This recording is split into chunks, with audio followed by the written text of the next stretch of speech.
영광받아 주시옵소서. 이 시간 이곳에 하나님 나라가 임하였음을 선포합니다. 하나님 이곳에 성령의 충만함을 내려 주시옵소서. 예수님의 이름으로 기도드립니다. 아멘. 우리 하나님께 감사하고 축사합니다. 오늘 하나님의 말씀 에스겔 3장,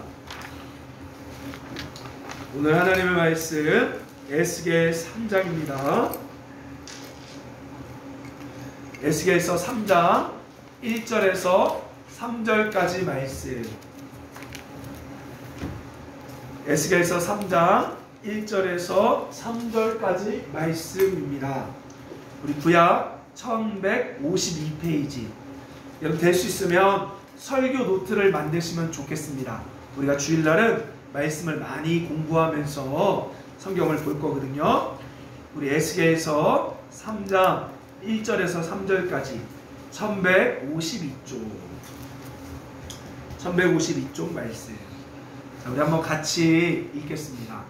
에스겔서 3장 1절에서 3절 시작. 또 그가 내게 이르시되 인자야 너는 발견한 것을 먹으라.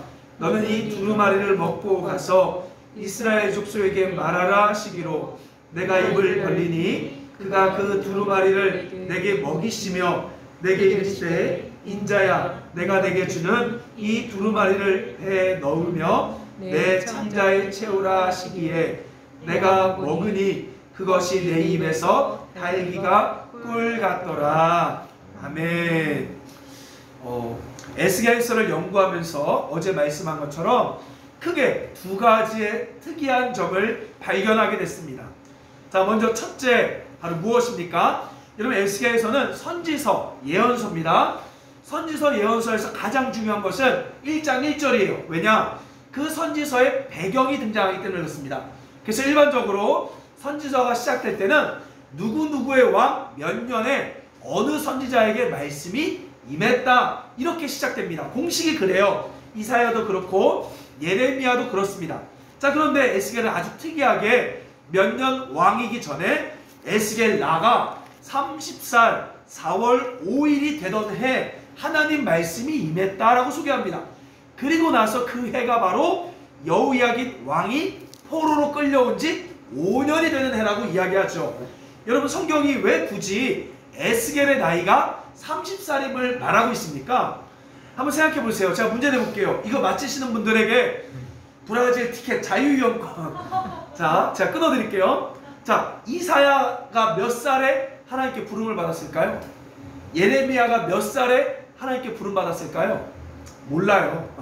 등장하지 않습니다. 근데 에스겔만 특이하게 30살 4월 5일에 말씀이 임했다는 거예요. 이것이 아주 특이한 점이라는 거죠. 자, 그리고 두 번째 의문은요, 오늘 본문처럼 하나님께서 에스겔에게 두루마리, 하나님 말씀이 적힌 두루마리 말씀을 먹으래요. 여러분 이 당시 두루마리는요 파피루스 또는 양피지에 기록된 책입니다.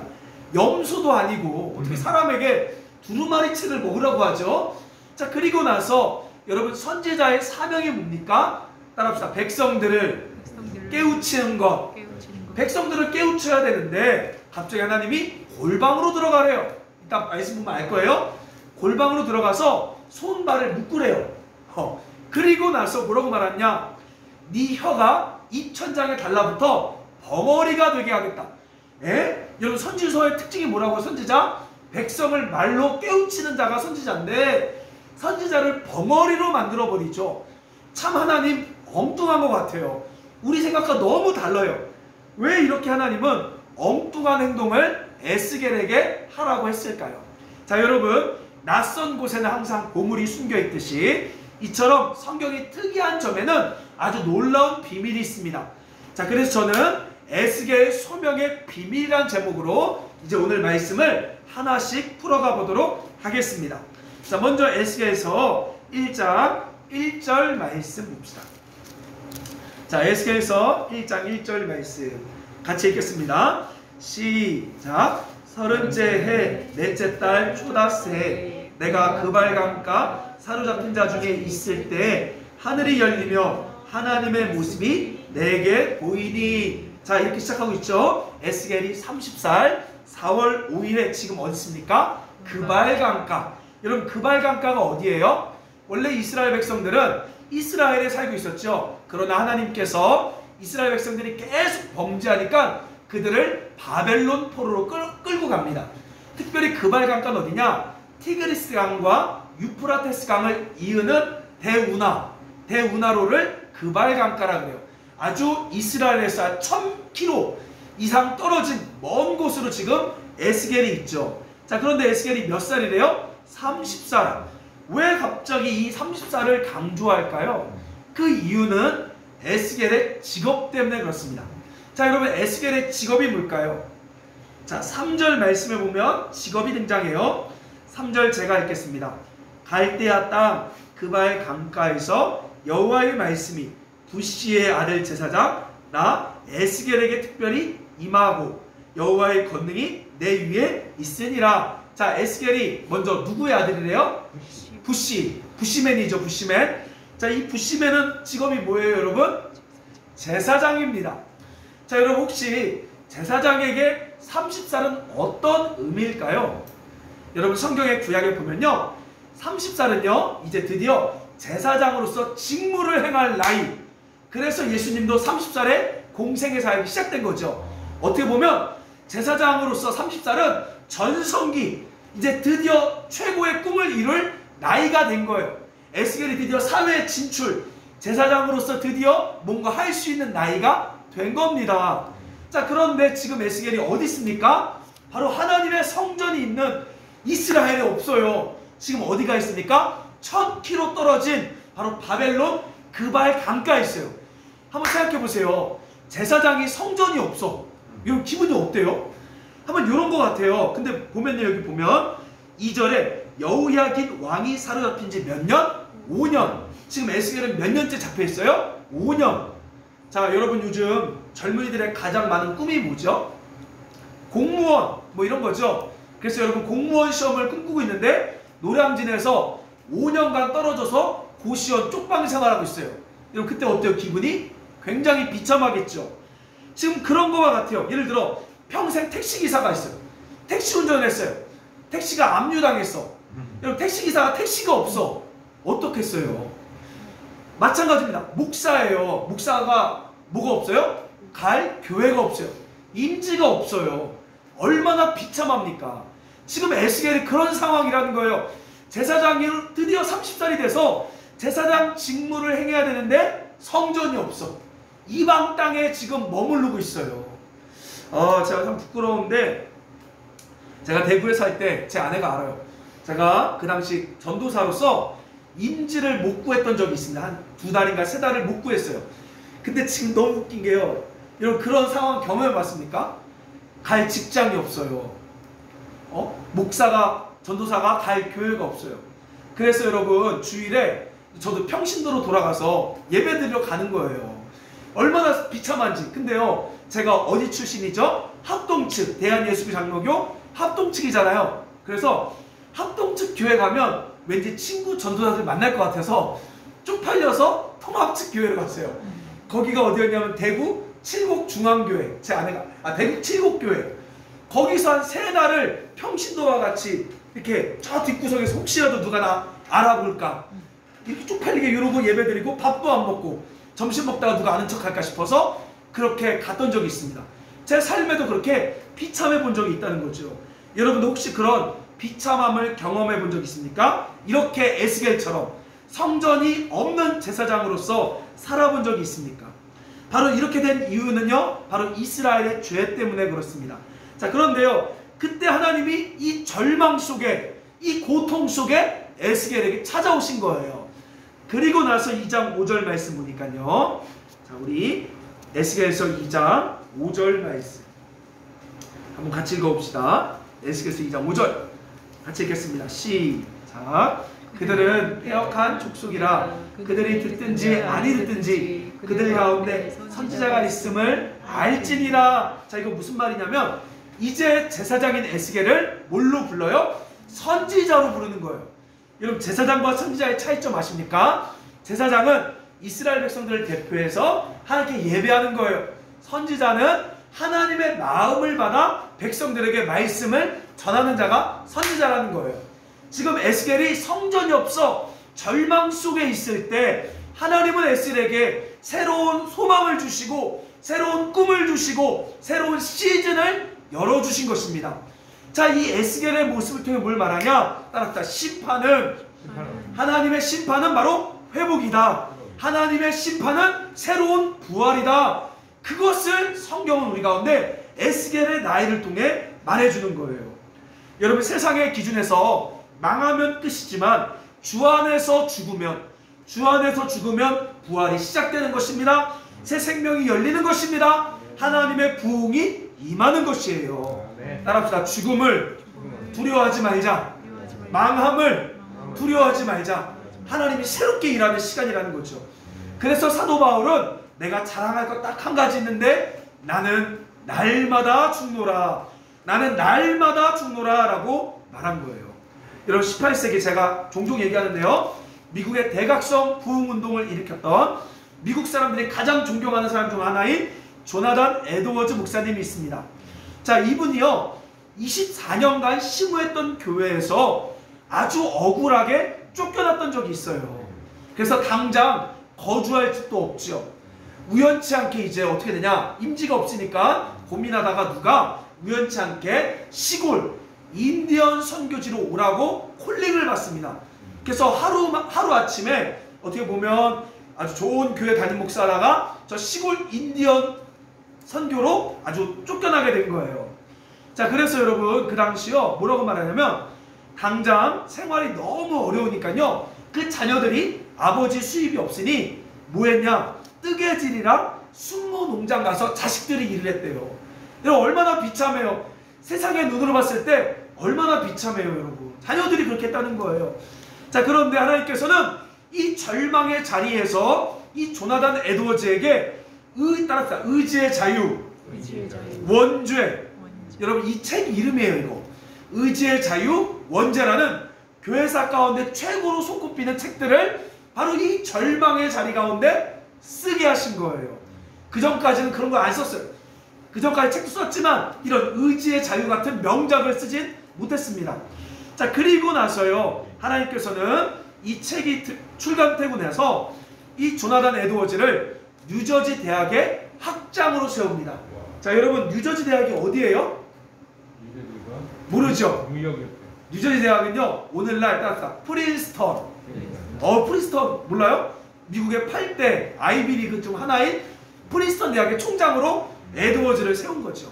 바로 에드워즈가 쫓겨났던 그 인디언 자리, 그 절망의 자리 가운데 하나님은 새 일을 행하신 거예요. 새로운 부흥을 주신 것입니다. 그래서 여러분, 망하는 것을, 죽음을 두려워하지 않길 소망합니다. 주 안에만 붙어있으면 죽음은 부활이며 새로운 부흥이며 회복의 시간이라는 거예요.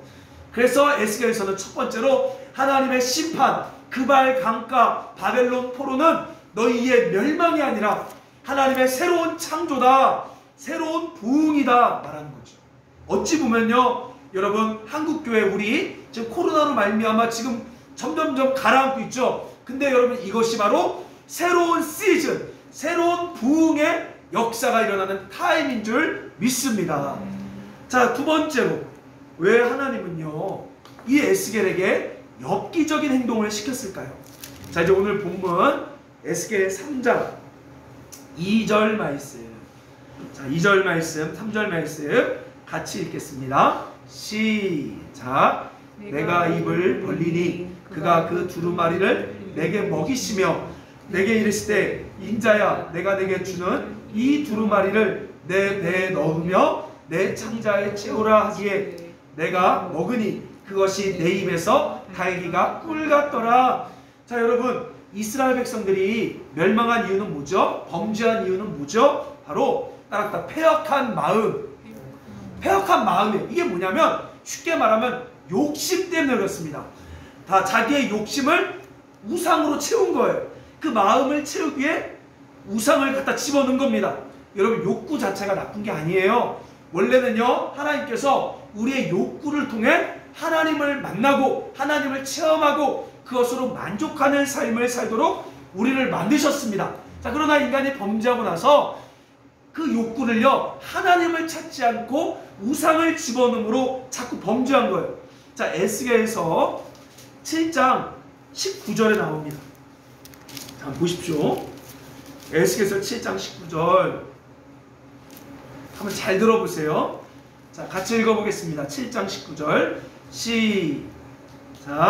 그들이 그 은을 거리에 던지며 그 금을 오물같이 여기리니 이는 여호와 내가 진노를 내리는 날에 그들의 은과 금이 능히 그들을 건지지 못하며 능히 그 심령을 족하게 하거나 그 창자를 채우지 못하고 오직 죄악의 걸림돌이 되미로다. 자, 이스라엘 백성들이 뭐 했대요? 돈으로 또한 우상으로 그의 심령을 족하게 하려 했대요. 자, 여러분, 창자는요 진짜 창자가 아닙니다. 이 성경에서 창자의 의미는 바로 인간의 욕구를 말해요. 욕구. 그래서 그 욕구를 돈으로 우상으로 채우려 했으나 뭐라고요? 족하게 하지 못하고 채우지 못하고 오히려 죄악의 걸림돌이 되게 하겠다라는 거예요. 자, 여러분 속지 마십시오. 따라합시다. 우리를 힘들게 하는 것은 욕심입니다. 바로 여러분 욕심이라는 거예요. 절대 속지 마세요. 사람이 그 욕심이 들어오면 우리를 힘들게 하는 겁니다. 자, 저에게 한 가지 이야기 하나 해드릴게요. 최근에 오병이어, 저희 우리 매주 목요일마다 오병이어 사역하잖아요. 한두 달 전에 한 교회와 한 개인이 목사님, 제가 고정적으로 20만원씩 오병이어를 후원하겠습니다 라고 말을 했어요. 그래서 실제로 한 2번 정도 오병이어를 후원했습니다. 자, 그런데 한 몇 주 전에 요즘에 경기가 너무 어려워져서 정말 죄송한데 이제 후원하지 못하겠습니다 라고 연락이 왔어요. 자, 근데 그 얘기를 들으니까 저도 마음에 갑자기 걱정이 막 물밀듯이 몰려오는 거예요. 후원하지 못하겠다고 하니까 물밀듯이 막 몰려오는 겁니다. 자, 그래서 막 고민하고 있었는데 가만 생각해 보니까 여러분, 원래 오병이어는 고정 후원이 없어요. 아니, 원래 없이 시작했고 우리 교회 자체가 원래 없이 하나님을 의지하자는 마인드였습니다. 그런데 사실은 후원을 못하겠다 해서 제가 걱정한 것이 아니라 가만 생각해 보니까 이 오병이어를 잘해보려는 욕심이 제 안에 들어온 거예요. 그래서 그 욕심이 나를 자꾸 힘들게 한 겁니다. 그래서 하나님이 그 욕심을 알고 오히려 그들에게 더 이상 후원하지 못하겠다라는 말을 한 거예요. 그걸 통해 저의 진짜 정체성, 그러니까 저를 진짜 힘들게 했던 것은 돈이 안 들어오는 문제가 아니라 내가 이 오병이어를 잘해보려는 그 욕심이 나를 붙잡아서 힘들게 한 거죠. 그래서 그걸 딱 내려놨을 때 신기한 거는 그때 또 하나님이 먹이시는 거예요. 그래서 오병이어 재정이 또 들어왔고요. 어제 들어왔고 오늘 아침에 들어왔고 또 오늘 아침에 운전하는데요. 여러분, 너무 신기한 게 있어요. 서울의 한 권사님이 우리 브라질 선교하라고 50만 원을 또 후원해 줬습니다. 할렐루야. 근데 이주 목사님 그랬어요. 뭐라 그랬냐면 브라질 선교 때 어린아이들 학용품이 많이 필요하다. 거기 학용품이 너무 비싸서 연필 이런 걸 살 수가 없대요. 그래서 한국에서 좀 많이 사왔으면 좋겠다 하셨는데 너무 신기한 게 제가 마음을 딱 내려놓고 오늘 아침에 갑자기 50만 원을 브라질 선교하라고 보내주신 거죠. 할렐루야. 여러분, 그런 사람을 보는 것이 아니라 하나님을 잡아야 돼요. 근데 우리 자꾸 욕심이 들어와서 그 욕심으로 하나님을 채워넣기보다는 자꾸 내 손에 잡히는 돈, 내 손에 잡히는 모든 환경, 이걸 자꾸 집어넣으려고 하는 거죠. 그래서 이 에스겔서에서 뭘 보여주느냐? 자, 보십시오. 오늘 말씀 3절에 보니까 이렇게 이야기하죠. 하나님께서 두루마리 말씀을 먹여요. 2절에 보면 두루마리 말씀을 먹이는데 뭐라고 말해요? 3절에 보니까 너 배에 넣으며 내 창자에 채우라. 아까 말했듯이 너의 욕구에 채워놓으라는 거예요. 그래서 에스겔이 먹으니까 뭐래요? 입에서 달기가 꿀 같더라. 할렐루야. 자, 여러분, 여기서 꿀 같다라는 얘기는 성경에서 종종 단다란 말이 나와요. 어디서 나오냐? 시편에 보면 하나님의 말씀을 먹으니 송이꿀보다 달달한 말이 나옵니다. 이 이야기는 욕구가 채워졌음을, 하나님과의 참된 교제를 통해, 말씀을 통해 우리의 진정한 갈망과 욕구가 채워졌음을 지금 성경이 말해주고 있는 것입니다. 할렐루야. 바로 성경이 그걸 얘기해 주는 거예요. 에스겔이 이 두루마리를 먹으며 봐라, 너의 진정한 마음의 행복은 하나님의 말씀에 있다. 너가 말씀으로 채워지면 행복해지는 거다. 그것을 지금 우리 가운데 이야기하고 있는 것이죠. 여러분 너무 재밌는 게요. 여기 보면 예레미야 15장 16절 말씀 보십시오. 와, 이거 너무 재밌어요. 오늘 말씀 잘 챙겨두시고 예레미야 15장 16절 말씀. 예레미야 15장 16절. 자, 우리 한번 같이 읽겠습니다. 여러분 자꾸 말씀을 읽으셔야 돼요. 그래야 말씀을 먹습니다. 예레미야 15장 16절 같이 읽겠습니다. 1075쪽 시작. 만군의 하나님 여호와시여, 나는 주의 이름으로 일컬음을 받은 자라. 내가 주의 말씀을 얻어먹었사오니 주의 말씀은 내게 기쁨과 내 마음에 즐거움이 오나. 자, 여러분 예레미야 별명이 뭡니까? 눈물의 선지자. 여러분 예레미야를 자세히 읽어보면요, 우울증 걸렸어요. 예레미야 진짜 우울증입니다. 근데 이 우울증 선지자가 뭐래요? 주의 말씀을 얻어먹었사오니 내 마음에 기쁨이 충만하다 라고 지금 성경이 이야기하고 있는 거예요. 여러분 하나님의 말씀이 우리 영혼의 양식인 줄 믿습니다. 네. 하나님의 말씀이 우리를 살리는 줄 믿습니다. 네. 여러분 활력이 없는 분들이 있습니까? 그런 말씀을 소리내어 5장 10장씩 한번 읽어보시기 바랍니다. 걱정이 많고 우울할 때요, 말씀을 써보시길 바래요. 그러면 한두 시간이 훌쩍 지나가며 마음에 평안이 찾아오는 거죠. 바로 하나님께서 이 에스겔에게 두루마리를 먹이심으로 바라 너희의 진정한 행복은 하나님의 말씀으로 영혼이 채워지는 것이 너희의 진정한 행복이고 축복이다라는 것을 보여주는 것이죠. 여러분 제가 군대에 있을 때요, 이거 정말 말씀의 능력은 대단해요. 제가 군대에, 여러분 정말 이거 혹시 자녀들 들어보면 좋아요. 제가 강원도 인제 원통에 첫 자대 배치 받고 예배를 드리는데 군종 목사님이 그 주의 설교가 아직도 기억이 나요. 뭐라 그랬냐면 창세기 29장 20절 말씀인데요, 이렇게 써 있습니다. 제가 읽어드릴게요. 야곱이 라헬을 위하여 7년 동안 라반을 섬겼으나 그를 사랑한 까닭에 7년을 며칠같이 여겼더라. 자, 뭐라고요? 야곱이 라반에게 종살이 하는데요, 라헬을 너무 사랑해서 그 7년이 뭐라고요? 며칠같이 여겼대요. 그때 그 목사님 뭐라 그랬냐면 이렇게 말해. 너의 군 생활이 정말 너를 사랑하는 너의 가족을 지키고 정말 너가 사랑하는 애인을 지키는 군 생활이라고 하면 그 2년이 너에게 며칠같이 느껴질 거야 라고 그 말을 제가 2등병 때 하는데 그게 마음에 믿어지는 거예요. 그리고 나서 자리에 딱 갔더니 막 고참들이 눈 감으래. 그 다음에 그게 너의 인생의 캄캄함 앞날이라고. 근데도 여러분 저는 흔들리지 않아요. 군대가 진짜 며칠같이 여겨지는 거예요. 진짜로요. 그래서 여러분 이거 농담 아닙니다. 저희 엄마가 알아요. 제 군생활에서요, 단 한 번도 외박을 나간 적이 없어요. 왠지 알아요? 저에게 맡겨진 그 군대 교회 주의를 지키기 위해서 휴가는 나갔지만 외박 10번을 한 번도 안 써봤어요. 저. 그리고요, 제가 전역하고 나서 군대가 너무 좋은 거예요. 그때부터 군대가 너무 재밌었어요. 진짜로. 그래서요, 제가 전역하고 나서 군종 목사님이 저를 2번이나 자기 부대 강의하게 오게 했어요. 24살, 25살 때. 저 특전사 가서도 강의했고요. 그 다음에 어디지? 논산 어디 가서도 강의하고 강의 다녔었습니다. 저는 진짜 군대가 너무 재밌었어요. 저희 부모님은 알아요, 이거는. 왜요? 며칠같이 느껴지는 거예요. 여기 말이 안 돼. 국방부 시간이 안 간다. 저는 며칠같이 느껴져요. 왜? 하나님의 말씀이 내 영혼을 붙잡으니까 그 2년이 정말 수일같이 여겨졌습니다. 저 그래서 진짜 외박 한 번도 안 나갔어요. 이거 하나님이 아시고 시비사단이 알고 국방부가 알아요. 진짜로 외박 안 나갔어요. 바로 이 말씀의 능력이 이렇다라는 거죠. 하나님 말씀을 먹어야만 우리가 사는 것입니다. 자, 그런데요, 이 이상한 게 있어요. 자, 이제 다시 본문으로 돌아가서 3장 14절 보십시오. 3장 14절. 자, 3장 14절 보세요.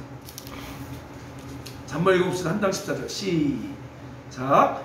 주의 영이 나를 들어올리려 데리고 가시는데 내가 근심하고 분한 마음으로 가니 여호와의 권능이 힘있게 나를 감동시키더라. 자, 갑자기요, 이제 에스겔이 뭐래요? 근심하고 분한 마음. 자, 근심에 동그라미 치세요. 근심에. 자, 이 근심이라는 히브리어가요, 마르입니다. 마르. 자, 마르가 뭐냐? 마라이죠. 광야에서 마라. 마라가 뭐죠? 쓴물. 자, 지금 쓰다라는 말이에요. 갑자기 에스겔이 아까 꿀같이 달았다가 써지는 거예요. 갑자기 쓰게 된 거예요. 자, 이게 그럼 쓰다는 얘기는 뭡니까? 단단 얘기 뭐라 그랬죠? 우리의 욕구가 하나님으로 온전히 채워졌을 때. 자, 쓰다는 말은 뭐죠? 성경에서 쓰다는 말은 우리의 욕구가 온전히 채워지지 않아 우상으로 채워져 정말 고통스러운 삶을 살고 있는 모습을 쓰다라고 표현하는 것입니다. 갑자기 에스겔이요, 지금 욕구가 채워지지 않는 상태, 폐역한 상태, 우상 숭배한 상태로 누구에게 갑니까? 이스라엘에게 가요. 자, 왜냐? 따라합시다. 에스겔 자체가 하나님의 메시지. 에스겔은요, 말로 설교하지 않고 삶 자체가 메시지가 된 거예요. 그래서 우상 숭배하고 있는 이스라엘의 모습으로 에스겔이 갑니다. 자, 가서요, 이제 말씀 보십시오. 24절 말씀 보세요. 24절. 자, 같이 읽어봅시다. 24절, 25절, 26절. 같이 읽어볼게요. 시작. 주의 영이 내게 임하사 나를 일으켜 내 발로 세우시고 내게 말씀하여 이르시되 너는 가서 내 집에 들어가 문을 닫으라. 너 인자야 보라. 무리가 내 위에 줄을 놓아 너를 동여 매리니 내가 그들 가운데서 나오지 못할 것이라. 내가 내 혀를 내 입천장에 붙게 하여 내가 말하지 못하는 자가 되어 그들을 꾸짖는 자가 되지 못하게 하리니 그들은 폐역한 족속 이민이라. 자, 뭐라고요? 에스겔이 지금 쓴 상태로 가서 지금 뭐래요? 골방에 들어가 문을 잠그래요. 문을 잠그래요. 그리고 나서 뭐라고 말합니까? 25절에 보니까 무리가 너를 동여맨대요. 여러분들 이게 좀 말이 안 돼요. 지금 에스겔이 혼자 골방에 들어가 문을 잠궜는데 어떻게 무리가 와서 에스겔을 묶어버리죠? 이게 좀 말이 안 돼요. 자, 그리고 나서 뭐라고 말합니까? 26절에 너의 혀가 입천장에 붙어 벙어리가 되게 하겠다라고 말합니다. 여러분, 하나님의 모습 참 이상하지 않아요? 이건 말도 안 되는 이야기를 하고 있어요. 근데 여러분, 사실요, 이 말은요, 이 의미는 시편 115편에 나옵니다. 자, 한번 이 말씀에 에스겔이 왜 이런 행동을 하는지 자, 볼게요. 시편 115편. 자, 시편 115편 5절 말씀. 이게 아주 중요해요. 자, 시편 115편 5절 말씀. 자, 5절부터 같이 읽어볼게요. 888조. 888조. 시편 115편 5절 말씀. 자, 한번 같이 읽어봅시다. 자, 읽겠습니다. 시작. 입이 있어도 말하지 못하며 눈이 있어도 보지 못하며 귀가 있어도 듣지 못하며 코가 있어도 냄새 맡지 못하며 손이 있어도 만지지 못하며 발이 있어도 걷지 못하며 목구멍이 있어도 작은 소리조차 내지 못하느니라. 우상을 만드는 자들과 그것을 의지하는 자들이 다 그와 같으리라. 자, 뭐라고요? 입이 있어요. 근데 소리 못 내. 벙어리예요. 손이 있어요. 손발이 있어요. 지금 뭐가 돼 있어요? 에스겔이 묶였어요. 자, 지금 그게 뭐라고요? 우상 숭배하는 사람들의 모습이 그와 같다는 거예요. 지금 에스겔은 이렇게 행동하게 한 이유는 바로 이스라엘 백성들의 현 상태, 우상 숭배하는 그들의 모습을 에스겔을 통해 보여주는 거예요. 자, 무슨 말 이해되십니까? 네. 자, 여러분, 그러면 우상 숭배하는 삶이 뭐예요? 바로 고립된 삶, 무의미한 삶, 말이 있어도 소리도 못 내는 삶, 손이 있어도 인생이 묶여버린 삶이 바로 우상의 삶임을 우리 가운데 이야기합니다. 전 오늘 이명애 집사님 올 줄 알고 설교 준비했는데 안 왔어요. 이해하실 것 같아요. 이명애 집사님이 가끔씩 저한테 그런 말을 해요. 뭐라 그러냐면 자신이 젊었을 때 아메이 정말 열심히 했다고 이야기합니다. 그때 오로지 목표가 다이아몬드, 그게 인생의 목적이었대요. 그래서 정말 바쁘게 살아왔지만 지금 생각해보면 바쁘기만 했지 인생에 의미 있던 시간들이 없었다는 거예요. 그냥 바쁘기만 하고 시간만 보냈지 정작 내가 소중한 삶이 없었다라고 이야기해요. 맞아요? 맞죠? 그렇게 했어요. 자, 그럼 여러분 잘 보세요. 하루를 잘 생각해 보십시오. 우리의 인생을 잘 생각해 보면 거의 대부분은 손발이 묶인 것처럼 욕구에 끌려, 우상에 끌려 벙어리가 된 채 골방에 갇힌 것처럼 시간을 보내고 있다는 거예요. 자, 뭐냐면요, 어떤 분들이 저한테 이런 얘기도 해요. 목사님, 코로나 발생하고 벌써 2년 됐는데요, 한 게 하나도 없어요. 그냥 인연이 그냥 다 지나간 것 같아요. 맞아요. 저도요, 여러분, 솔직히 제가 카페에 와서 손님 없을 때 잠깐 내가 휴대폰에 생각을 뺏기면요, 한두 시간이 그냥 지나가 버립니다. 그러니까 여러분, 우상을 숭배하는 삶은요, 남는 게 없어요. 이 에스겔처럼 그냥 골방에 뭔가 묶인 것처럼 인생이 그냥 한순간 지나가 버려 시간만 낭비되는 것입니다. 여러분, 사탄의 공격이 뭔 줄 알아요? 시간만 낭비하게 하는 거예요. 왜? 원래 하나님이 우리를 부르신 목적은 바로 하나님의 왕 같은 제사장으로 아름다운 덕을 이 땅에 선전해야 돼요. 시간이 없어요. 그래서 우리는 오늘을 살다가 당장 본국으로 하늘나라로 떠나갈 자처럼 살아야 되는데, 사탄은 우리의 인생을 무가치하게 만드는 거예요. 자꾸 우상을 숭배하면요, 여러분 지나가 보면 기억이 안 나요. 여러분, 제가 20살 초반 때 20대가 기억이 없어. 왜? 맨날 게임만 했거든요. 많은 사람들이요, 인생이 빠르다 이렇게 말해요. 빠른 이유는 무의미하게 살았기 때문에 빨리 느껴지는 거예요, 시간이. 그러니까 예를 들어 남자들은 그나마 군대가 의미 있다 생각하니까 70대도 맨날 군대 얘기 2년 그 얘기만 하는 거야. 여러분, 우상에 묶이면요, 인생이 덧없이 지나갑니다. 시간이 아무것도 없이 지나가 버려요. 그래서 돌이켜보면 과거의 기억도 안 나. 뭐하고 살았는지 생각도 안 나요. 이게 바로 우상에 묶인 삶. 에스겔에게 그걸 보여준 거예요. 이스라엘 백성들에게 두 삶을 비교해 보여준다. 첫째, 너의 욕구가 말씀으로 채워져서 아주 달콤한 삶과, 동시에 두 번째, 너의 욕구가 우상으로 채워질 때 손발이 다 묶여 벙어리가 돼서 인생이 쓴 마라와 같은 삶, 이 두 삶을 보여주며 너희가 선택해야 됨을 에스겔을 통해 하나님이 말씀하고 있는 것입니다. 여러분, 어떻습니까? 여러분의 하루하루가 어때요? 여러분, 시간이 어떻게 지나가고 있어요? 여러분이 결정한다 하지만 거의 대부분은 그 욕구가, 그 우상이 우리를 끌고 가고 있는 거예요. 어제 밤에도 저는 배가 좀 나왔는데도 우상이 먹어야 돼 자꾸 꿀어요. 근데 안 먹었습니다. 할렐루야. 여러분, 그렇게 보내는 거죠, 우리 삶을. 그래서 하나님은 우리 가운데 이 두 삶을 보여주며, 너 말씀으로 너의 마음이 채워질래? 아니면 우상으로 채워져서 의미 없는 시간을 살다가 죽을래? 라고 주님이 이 에스겔의 삶을 통해 말하는 거죠. 말씀을 정리하겠습니다. 먼저 하나님께서는 30세 이 에스겔의 나이를 기록한 이유는 바로 절망의 그 순간이 하나님의 회복의 때임을 우리에게 가르쳐주는 거다.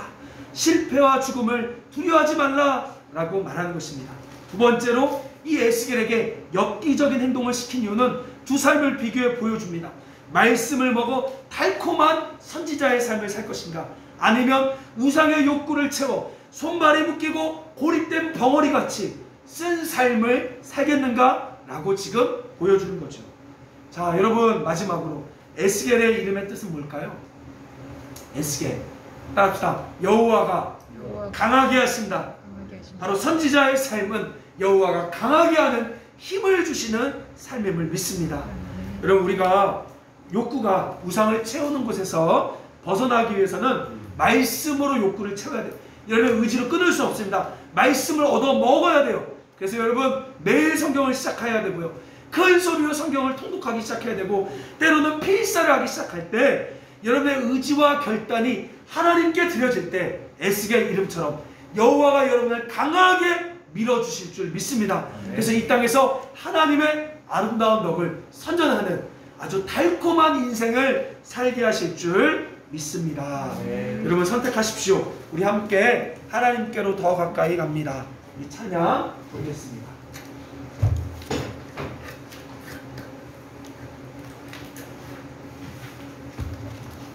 하나님께로 더 가까이.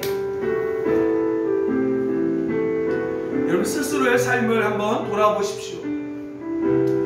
한 주를 어떻게 살았는지, 1년을 어떻게 살고 있는지, 또한 10년을 어떻게 살았는지, 혹시 에스겔이 골방에서 손발이 묶이고 벙어리가 되고 그런 무가치한 삶을 산 것처럼 우리가 그냥 나이만 먹고 있지 않은가 한번 점검해 보시기 바랍니다. 코로나 핑계로 나이만 먹고 있지 않는가, 내 삶에 아무 의미 없이 우상만 쫓고 있지 않은가. 하나님, 이제 이런 삶을 원하지 않습니다. 내 마음에 하나님의 말씀을 채워 꿀같은 인생, 여호와가 힘을 주시는, 강하게 하시는 선지자의 삶을 살길 원합니다. 하나님을 선택합니다. 우리 함께 하나님을 선택하길 원하는 자들, 우리 이 찬양 부르며 기도합시다. 하나님께로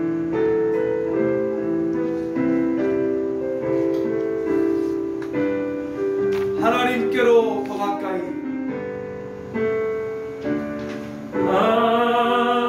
하나님께로 더 가까이 갑니다.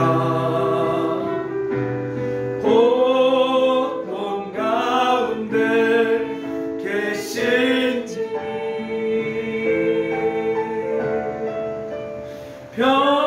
변함없는 주님의 크신 사랑,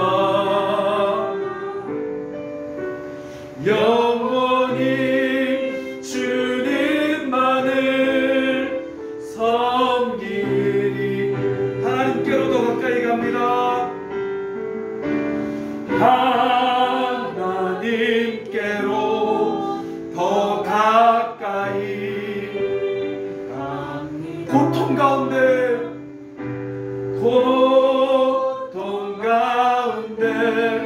계신 주님, 변함없는 주님의, 변함없는 주님의 크신 사랑,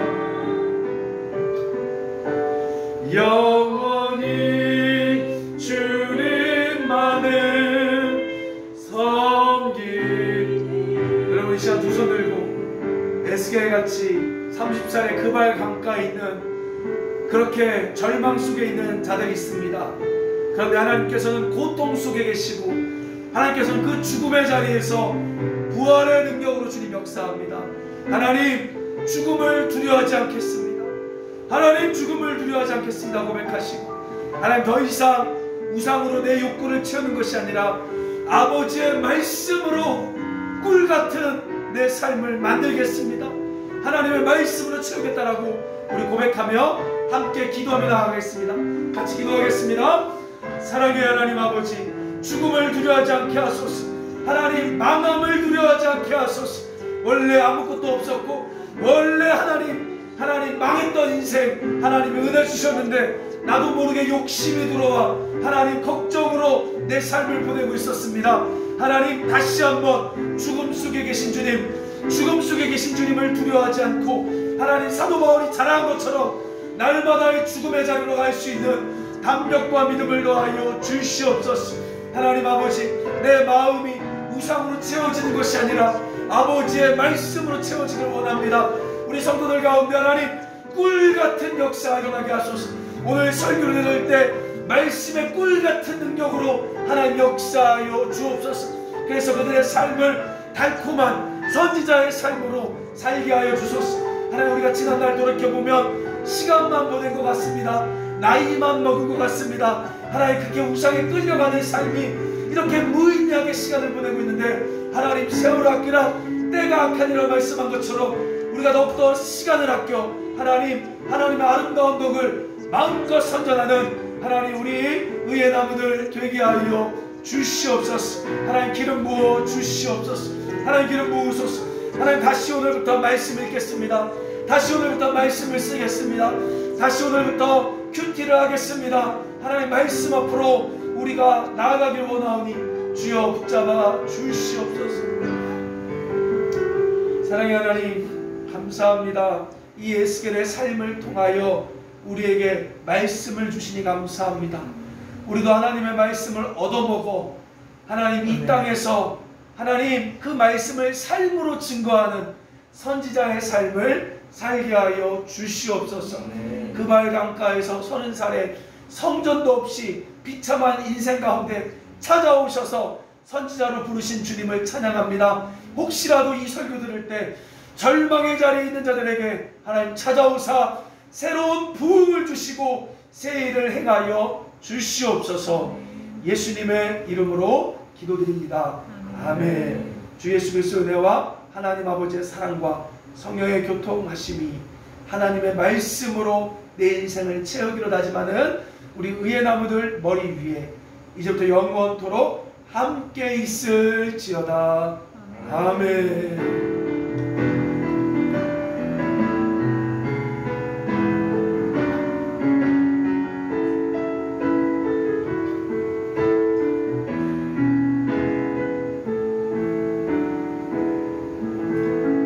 네, 예배 마쳤습니다. 네, 매주 새벽에 우리 지금 이제 출애굽기 우리 계속해서 큐티하고 있는데 많이 참여하시고 말씀으로 승리할 수 있길 소망합니다.